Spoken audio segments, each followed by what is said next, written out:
Hi, I'm James Lees and I'm out here enjoying some of the wildflowers which we're going to have a good close look at shortly.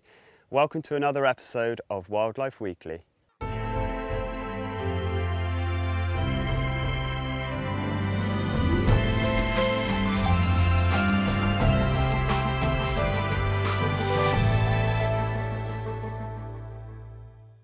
Well, we see some decent tides this week, and of course bringing with it the internationally renowned Severn Bore, which is this large first wave of the incoming tide.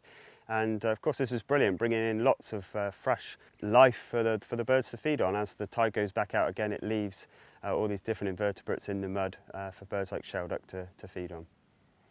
People tend to think of Slimbridge as a place for ducks in the winter, but we have plenty here in the summertime too. And one of the classic breeding species is the tufted duck.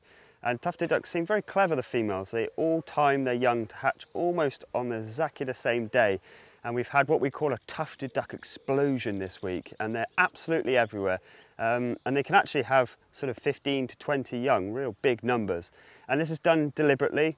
Many duck species will do this. They know there's a certain amount that will be taken by predators, by gulls or herons. And having this many young will increase their chances of some of them making it to adulthood. Well, I've been lucky enough to have another rare visitor join us this week, and that was in the form of Glossy Ibis. We actually had 3 of these rather attractive birds feeding out on our wetlands. And this is actually a species which is very, very rare. When I first started here at Slimbridge, there were no records. We did have a flock turn up one year of 17, then a single individual, then we had a couple last winter. And then this group of 3 individuals, and it's actually something we're seeing right across the country at the moment. Glossy Ibis seems to be spreading north. They've done very, very well in the continent, particularly in countries like Spain, and they seem to be trying to push out their breeding range, and it's a species that we certainly be expecting to be breeding in the UK before long. Well, this time of year is a fantastic time to be out enjoying the wildflowers, and we really are blessed here at Slimbridge to have so many here. And actually much of that's down to the way we manage, the way we cut and collect to encourage these plants to grow. This is one of my favourite of all of the flower species, and this is the orchid family. Plenty of them here. We've got 7 species that occur around the grounds and reserve, and 1 hybrid, such as this plant in front of me. Orchids will hybridize if there's plenty of them around, particularly different species. So here we have a common spotted orchid which is hybridized with a southern marsh orchid, and it's showing traits of both. It's showing the deep purple of the southern marsh orchid, and it's also showing the spots on the leaves and on the petals. So this one's a spotted orchid, and we can see nice pale pink, almost whitish sometimes, very delicate flower. And then looking down at the leaves, they're green with spots on, so that's quite important with this species. This one is the southern marsh orchid, and we can see here a really lovely deep purple, and when we check the leaves they have no spots on. So if you find a nice deep purple orchid here with no spots on, then it's a nice pure southern marsh orchid. The rarest orchid we have on site is the wasp orchid, and that's this rather beautiful plant next to me here.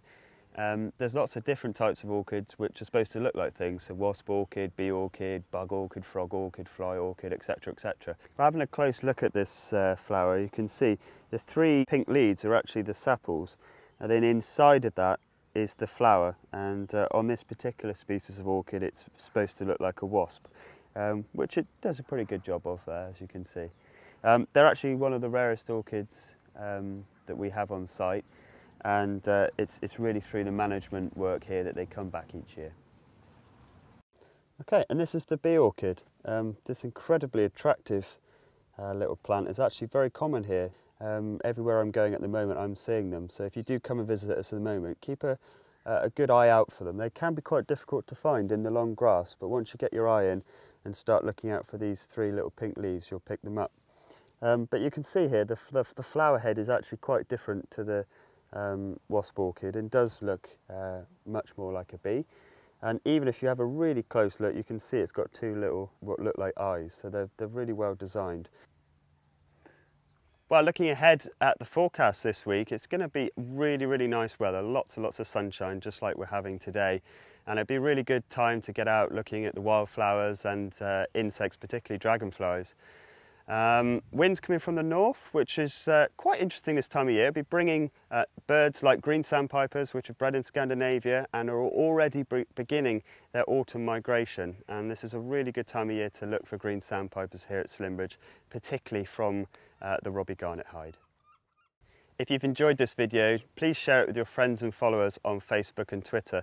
And don't forget to subscribe to our YouTube channel and see our website for further details.